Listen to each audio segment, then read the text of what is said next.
De retour en direct de l'Arena de Saint-Cyril pour cette finale féminine en curling de la 50e finale des Jeux du Québec. On vient de recommencer le 5e bout alors que Montréal est toujours en avance 6 à 1, pardon, excusez-moi. Je sais pas si c'est le froid qui est... Oui, 6 à 1 pour Montréal après les 4 premiers bouts et la première paire de Montréal qui vient d'être lancée. Regarde, quand même loin de la maison, mais relativement bien placé au centre. Oui, effectivement. Donc, on entame la deuxième moitié du match. Pierre montréalaise qui termine en position de garde. Et ça permet à la Mauricie, en fait, d'essayer de contourner cette pierre. Je pense que probablement que le discours de l'entraîneur était clair du côté de la Mauricie. On se doit de marquer des points et d'en marquer plusieurs rapidement. Devant le choix, là, 6-1 à la mi-match.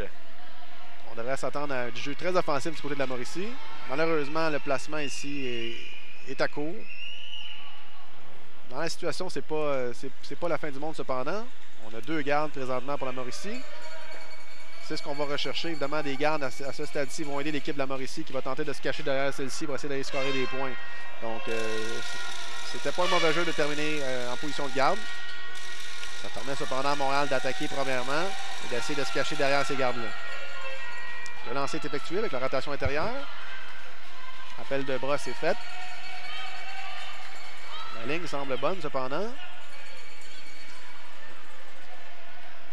Et voyons voir où la pierre va s'immobiliser. Excellent placement du côté des joueuses de Montréal.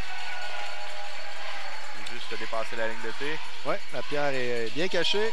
Un petit peu plus profonde qu'on l'aurait souhaité, cependant, mais ce n'est pas terrible. Alors, la Mauricie, maintenant, va essayer de contourner elle aussi. Et de placer une bonne pierre en position. Donc, comme on aurait pu l'anticiper, un début de bout agressif du côté de la Mauricie. Un petit peu large cependant présentement avec notre placement. Il semble avoir un peu trop de force également. Capitaine montréalaise, Sophie Léglaire va pouvoir gentiment sortir la pierre du jeu. On a légèrement touché la pierre ici. Comme on voit quand c'est le cas, les capitaines s'entendent et on replace la pierre à son endroit initial. Donc, quelques coups de brosse sont généralement congérants à l'affaire et on tente encore une fois donc de faire un placement de nouveau. Idéalement devant la ligne de T cette fois-ci. On essaiera de rentrer caché derrière les 2 gardes. Et là,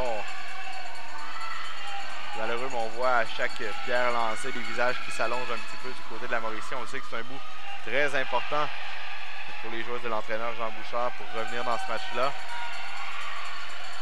On se fait un petit peu à court du côté de Montréal. Un petit peu à court, effectivement. On protège cependant encore un peu plus notre pierre là, qui est dans les socles de 4 pieds. On y va encore une fois de la Mauricie avec une demande de placement. Marjorie Lamère s'installe. Son premier lancé.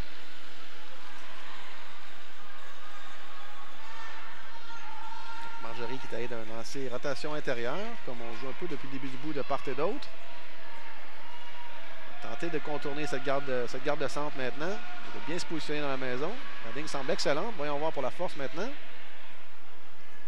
Il y a un contact sur la pierre montréalaise, très bien fait. C'est de la Mauricie. L'équipe de la Mauricie présentement marque un point. On est cependant derrière la ligne de T. Pierre-Paul, donc Montréal va faire un appel de jeu, faire une pierre gelée, un placement gelé. Si c'était le cas, évidemment, on marquait le point, on sera en excellente position, tandis que la pierre adverse est derrière la ligne de T. La pierre des filles de Mauricie qui est un petit peu ouverte également, n'est pas complètement rentrée derrière les gardes. Ça facilite un petit peu la tâche du côté des joueurs de Montréal. Tout à fait. Encore une fois, comme on disait précédemment, c'est une ligne qu'on a joué beaucoup dans le bout, donc on connaît très bien la ligne, la force maintenant. Ça permet de croire que le résultat sera bon.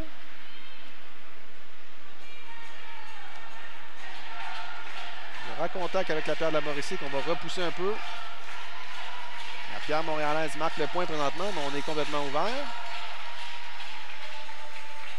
du côté de la Mauricie, je crois qu'on a appelé encore une fois un placement gelé. Donc, venez s'immobiliser idéalement directement devant la pierre de l'adversaire, excusez-moi. C'est parti.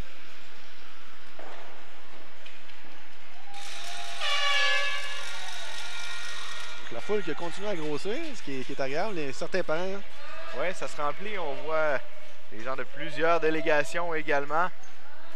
Oui, les supporters sont nombreux avec les drapeaux, ce qui est vraiment le fun. C'est une des atmosphères qui est très intéressante pendant les Jeux du Québec. C'est sûrement très stimulant pour les joueurs et les joueuses également de jouer devant une belle foule. Pendant ce temps-là, il y a une sortie effectuée par les joueuses de Mauricie.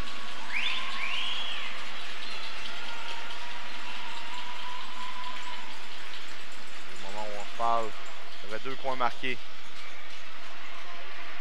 L'équipe de Montréal va tenter de déloger la pierre de la Mauricie, basculer derrière les gardes pour marquer le point et se cacher derrière ces mêmes gardes. Contact sera fait.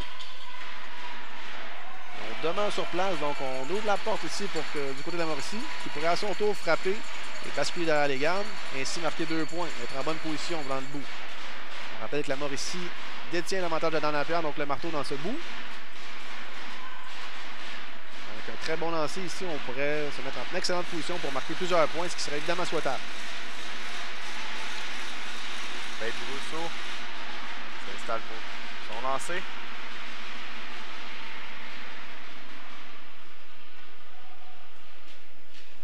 La sortie comme on l'expliquait. Je pense qu'on frappe de plein fouet. Effectivement, on frappe de point de fouet. Bon résultat. Évidemment, dans un monde idéal, on arrive à basculer un peu. Donc, notre pierre est vulnérable. L'adversaire peut tenter une sortie. À son tour, essayer de basculer et de marquer le point encore. La première équipe qui réussira à faire ce jeu, évidemment, va prendre un bel avantage dans le bout.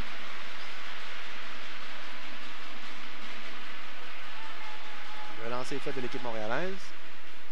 Toujours pas d'appel de brosse, ce qui peut signifier que la pierre est peut-être un petit peu large encore. Encore une fois, on ne parvient pas d'un côté comme de l'autre, en fait, à revenir vers l'intérieur. Et même qu'on s'est éloigné un petit peu du centre cette fois-ci du côté de Montréal. On est encore un petit peu plus ouvert. Ça va faciliter la tâche du côté de Mauricie pour parvenir à se placer vers l'intérieur.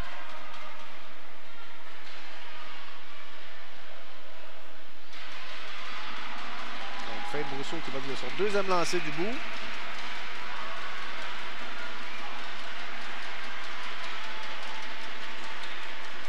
On voit, il réussit pas à revenir finalement vers l'intérieur, donc contact direct.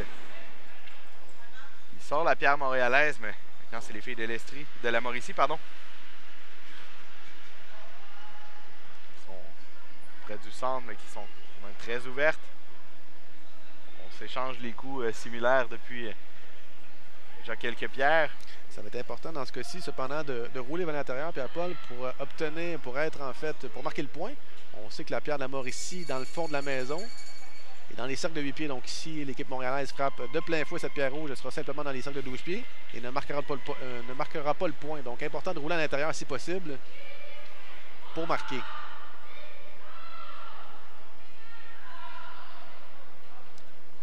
Ça semble un peu large cependant.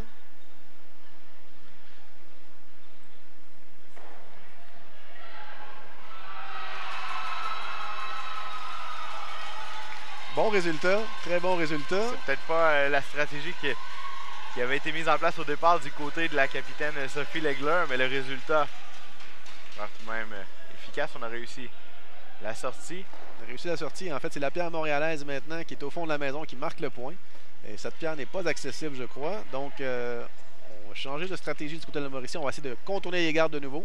Essayer de se placer une bonne pierre en position. Donc, il y a toujours possibilité de marquer 2 points ici. Avec une bonne pierre de la capitaine bien cachée. On pourrait aller chercher 2 points. Ce qui pourrait réduire l'écart.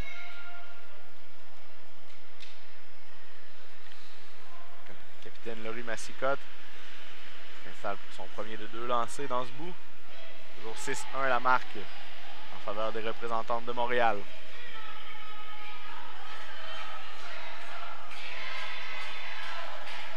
Donc, la pierre est lancée.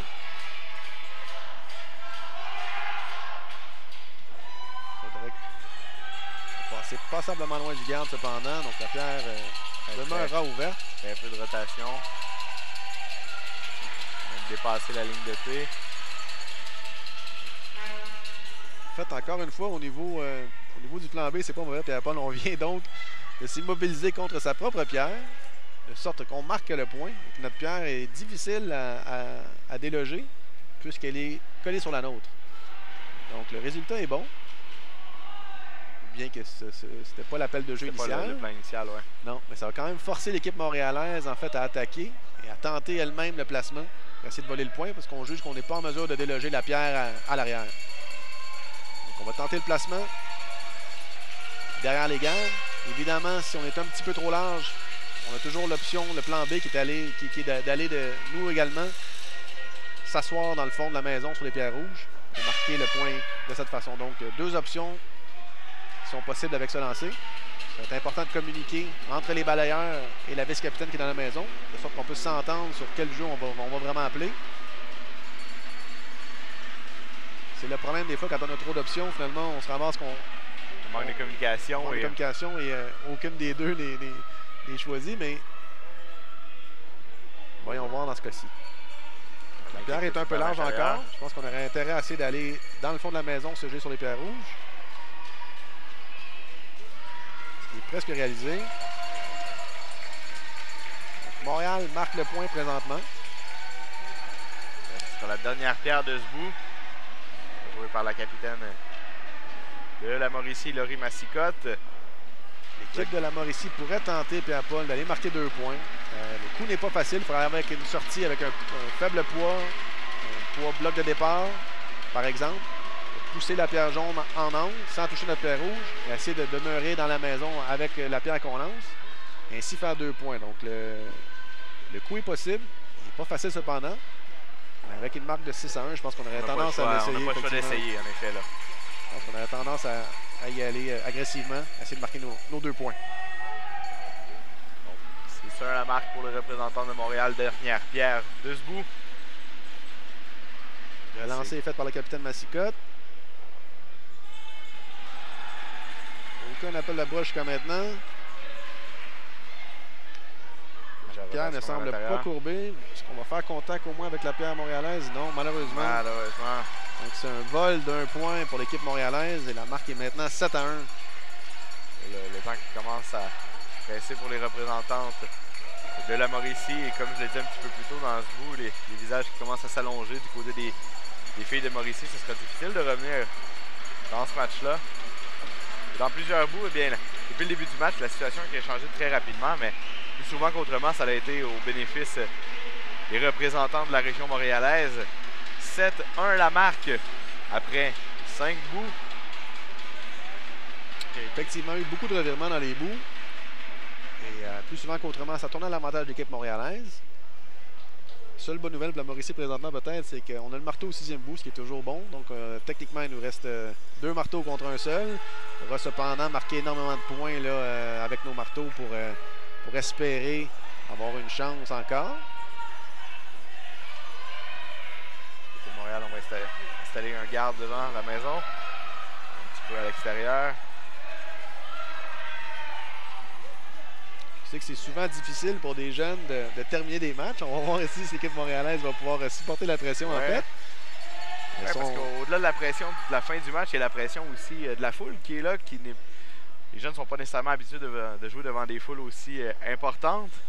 Donc, tout à fait. C'est pas un environnement en fait, qui est familier. La plupart des tournois, en fait, les jeunes sont habitués de jouer en tournoi. Hein. Elles en font beaucoup.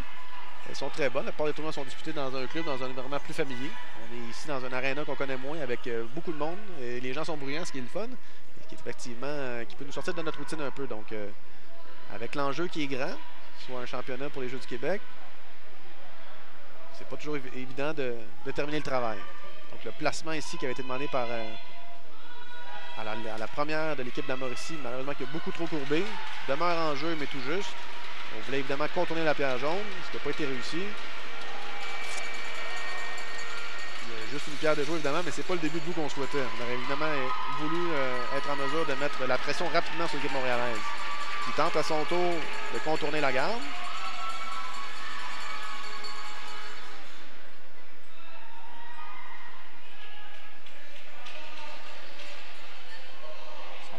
fait, du côté de Montréal. On entrera dans la maison, parce qu'on va traverser la ligne de T.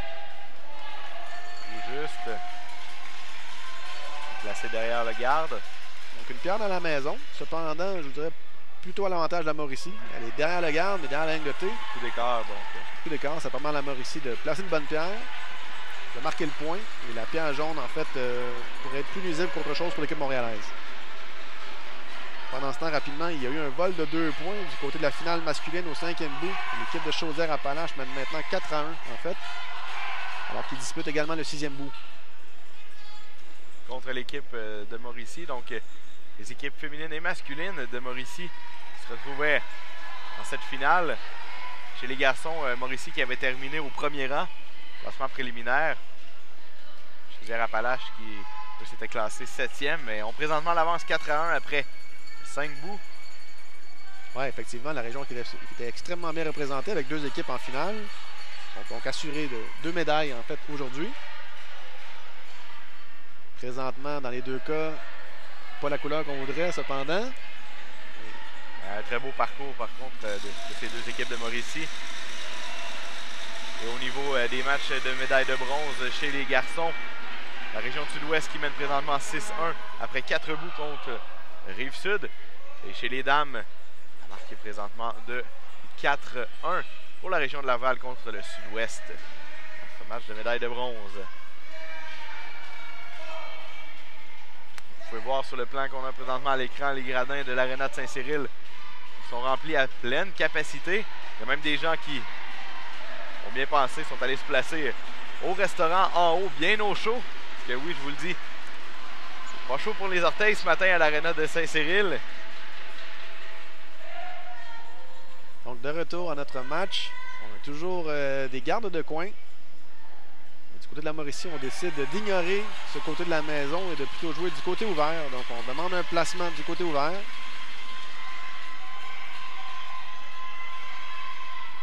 Malheureusement, légèrement en cours encore une fois. C'est un côté qui a donné un peu de fil à retordre aux joueuses. Pierre-Paul, tout au long du match, il y a beaucoup de courbes de ce côté-là. On sait que plus la pierre courbe, plus elle va perdre de la vitesse. Donc on n'a pas vraiment été en mesure de s'ajuster de part et d'autre pour jouer de ce côté de la maison. Du côté montréalais, on revient à la charge pour essayer de contourner notre garde. Une garde de coin en fait. On essaie de placer une pierre en haut de la maison, dans les cercles de 8 pieds idéalement.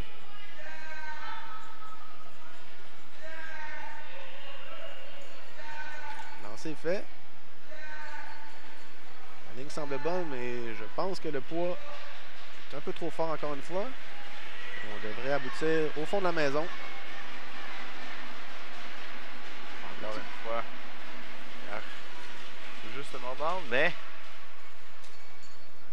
ça touche. Ça touche un peu trop loin cependant. Donc encore une fois, du côté de la Mauricie, avec un beau placement derrière la garde de coin. On voit qu'après ces pierres jaunes qui sont au fond de la maison, on pourrait en fait embêter Montréal. Ce pourrait être difficile de déloger la pierre rouge. Elle était bien placée. On va nous prendre un bon placement cependant. Bien caché derrière la garde. Et en haut de la ligne de T. Il semble avoir beaucoup de poids encore une fois malheureusement. Je pense que la pierre va traverser la maison. Malheureusement, oui, pour les filles de Mauricie. Cette pierre qui traverse. Donc la maison qui est encore très ouverte. Il y a 2 pierres de Montréal qui touchent. Mais à l'arrière, il n'y a aucun garde qui est placé présentement dans le centre de la maison. Beaucoup de gardes de coin.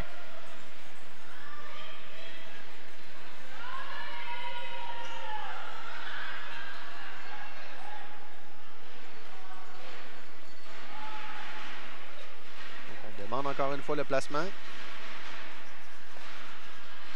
voit que les balayeuses n'ont pas été actives du tout, ce qui est souvent un signe que la pierre est un peu forte, et c'est effectivement le cas. Donc la pierre qui traverse la maison. Sur les bouts pairs, les filles qui ont eu beaucoup de difficultés à apprivoiser la glace, là, il y a eu très peu de placement de ce côté-ci.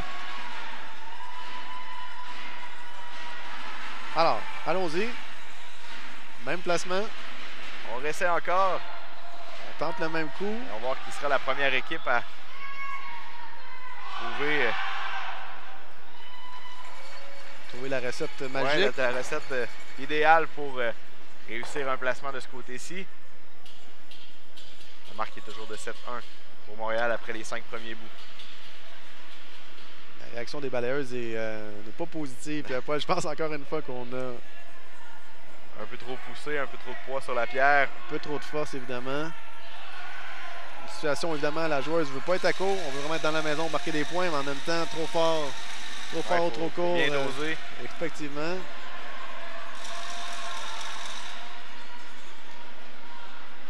Alors, on tente le même jeu.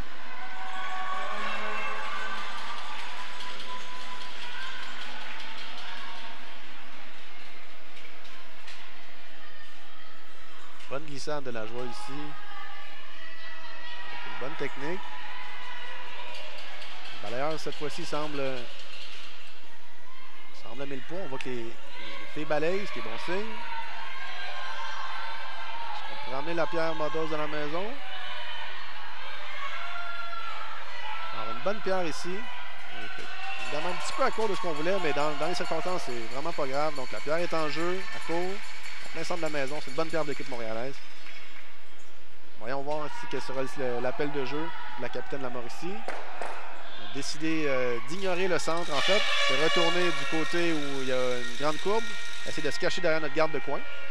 Une pierre parfaite pourrait nous permettre de marquer le point.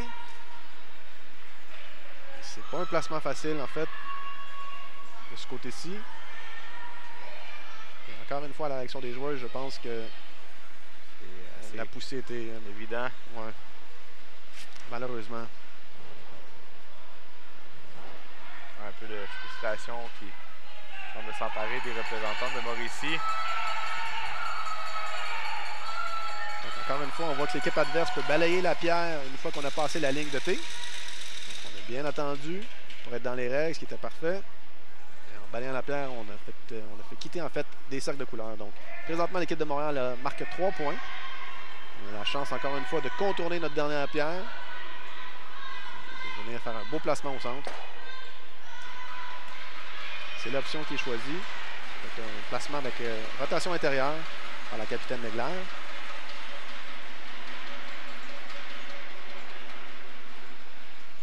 C'est quand même toujours plus agréable aussi de faire des placements quand on mène par plusieurs points. Évidemment, la pression n'est pas la même. Ouais, ça, c'est bien évident. Donc, il y a des situations qui sont agréables. En voici une. La maison qui est quand même ouverte aussi. Donc tout ouverte. On a la chance évidemment de mettre énormément de pression encore une fois. Avec une bonne pierre. Chose est sûre cependant, du côté montréalais, c'est qu'on ne pourra pas accorder plus que 2 points. Il reste que 2 points à l'équipe de la Mauricie. Que 2 roches, excusez-moi, lancées. On voit un beau placement ici. Belle courbe. Excellent lancer. Une pierre qui s'immobilise, mordeuse du cercle de 4 pieds. Très bien fait de la part de la capitaine Sophie Legler.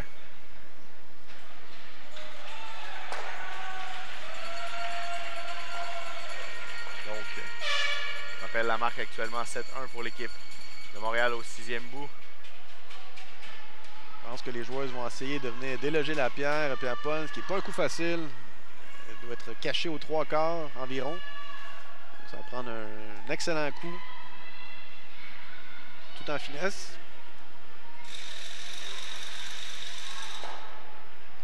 On leur souhaite pratiquement aux filles de la Mauricie qui auraient besoin d'un bon coup de pouce. Réussi, ouais, on aurait besoin d'un petit peu de... un petit boost peut-être au niveau énergie. Oui, tout à fait. La capitaine va s'élancer avec une rotation intérieure encore une fois. On a eu les occasions du côté des joueuses de la Mauricie, mais bien souvent, les points qui ont été disputés de façon serrée ont malheureusement tourné du côté de la région de Montréal. Malheureusement, on a tout juste accroché la garde. Le lancer était bon. Juste un petit peu trop attendu au niveau de l'appel de balayage. Présentement, Montréal a 4 pierres dans la maison. Et on va tenter de placer une garde devant notre pierre qui est positionnée au centre, tout juste mordeuse des cercles de 4 pieds. La bonne nouvelle pour la Mauricie, c'est que ce sont elles qui ont la dernière pierre, mais ce sera toute une commande pour éviter le désastre. Ça pourrait causer 4 points du côté de Montréal. Ça mettrait le match chemin pratique hors de portée des filles de la Mauricie. Ah ouais, on va voir ici. Il faut placer une bonne garde pour l'équipe montréalaise. Encore une fois, c'est un lancer qu'on vient de lancer. Donc, elle vient de lancer un placement à sa première pierre. Elle tente maintenant de garde sur la même ligne, ce qui est toujours agréable. On connaît bien la ligne. On va s'attendre à un bon résultat encore une fois. Donc, la pierre semble un peu large présentement. Est-ce que ça va courber suffisamment? Malheureusement, non. Donc, on est un petit peu large, un petit peu fort. On dépasse même notre propre pierre, en fait.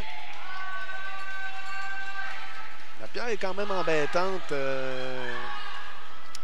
fait, nos pierres sont quand même embêtantes. Évidemment, là, le coup logique à prime abord serait de tenter la double sortie. Donc, de frapper la première pierre jaune directement de plein fouet, de se débarrasser des deux jaunes et de marquer le point. On va y avoir une discussion entre les joueurs des deux équipes. Que la capitaine Mascotte aurait balayé peut-être avant que la pierre ait dépassé la ligne du T. Non, il n'y a personne qui a balayé. Il y a peut-être en fait eu contact d'une des joueuses ou d'un balai d'une des joueuses avec la pierre en jeu, ce qui peut arriver à l'occasion. Je pense que c'est la raison de la discussion. Les officiels sont sur place et devraient pouvoir aller démêler la situation. J'ai pas remarqué, je ne sais pas toi Pierre-Paul s'il y a eu contact. J'ai cru voir la capitaine Mascotte balayer lorsque la pierre de la joueuse de Montréal s'est approchée de la ligne de T. Est-ce qu'elle aurait balayé avant la ligne de T? J'ai vu la joueuse de Montréal. On voit ici qu'on discute toujours avec l'officiel, le superviseur de glace. Cependant, les joueuses de la Mauricie, elles, semblent continuer le jeu.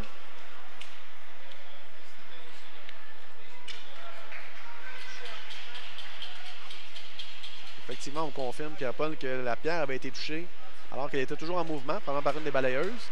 À ce moment-là, l'équipe adverse a le loisir de retirer la pierre ou de la laisser. Elles ont choisi de la laisser en jeu. Et donc, c'est la pierre finale du bout maintenant. Donc, le marteau qui est lancé par l'équipe de la Mauricie. On rappelle qu'on fait face à 4 pierres.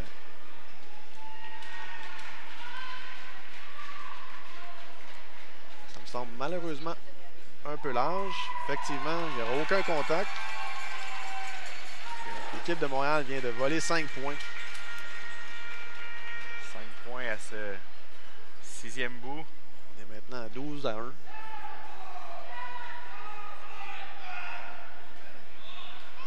Les joueuses, je pense, de la Mauricie sont en train... Non. Alors, le match est concédé. Donc, on voit que... On concède le match. On concède le match. L'écart, évidemment, maintenant de 11 points est un écart majeur. Donc, officiellement, l'équipe de Montréal qui remporte la finale féminine des Jeux du Québec cette année. Un match malheureusement un peu à sens unique. Malheureusement, bien évidemment, on souhaite toujours avoir des matchs un petit peu plus serrés, mais très beau parcours pour les filles de la Mauricie. Bien évidemment, du côté de la région de Montréal, on est très satisfaite de notre performance. Donc, victoire, médaille d'or pour la région de Montréal en curling féminin. La Mauricie qui enlève la médaille d'argent. Restez des nôtres, on va faire une courte pause. On va tenter d'aller chercher quelques réactions d'un côté comme de l'autre. Et on vous revient pour la conclusion de ce reportage, cette finale de la médaille d'or en curling féminin de la 50e finale des Jeux du Québec. Au moment de sa soumission auto, on était là pour David, avec des prix compétitifs. On était là rapidement, même quand son auto n'était plus là. On était là avec la réclamation en ligne quand il a eu son accrochage. Mais quand David a eu la drôle d'idée d'utiliser sa voiture comme cabine d'essayage, on n'était pas là. Pour l'assurance, Desjardins est là quand ça compte. Demandez une soumission.